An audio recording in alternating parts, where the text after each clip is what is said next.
நாம் விண்ணகத்திற்கு செல்வோமா, நரகத்துக்கு போவோமா? எப்படி?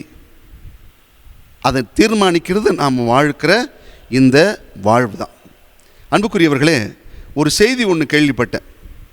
இறப்பின் எல்லைக்கு போனவங்க, இறப்பின் எல்லைக்கு போயிட்டு திரும்பி வந்தவங்க தங்களுடைய அனுபவத்தை பகிர்ந்து கொண்டார்கள் என்று பிபிசியில் ஒரு செய்தி ஒன்று பார்க்க இருந்தது. அதில் 2 வழிகளாம். இறந்த ஒருவர் அப்படியே அந்த இறக்க போகிற நேரம் சாவு நோக்கி பயணிக்கும் பொழுது உடனே புலம்புனாராம்.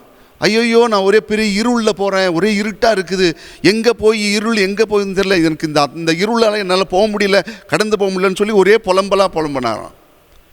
அதே மாதிரி இன்னொருத்தர் இறந்து போகிற நேரத்தில் ஒரே பிரகாசமாக இருக்குது, நான் அந்த பிரகாசத்தில் கடந்து போகிறது அவ்வளவு எனக்கு சந்தோஷமாக இருக்குது, நான் உண்மையிலே ஒரு கடவுளை தான் பார்க்க போகிறேனா, அப்படிங்கிற ஒரு இறைவனை சந்திக்க போகிறேனா அப்படிங்கிற ஒரு சந்தோஷம் இருந்ததுன்னு சொன்னாங்களாம்.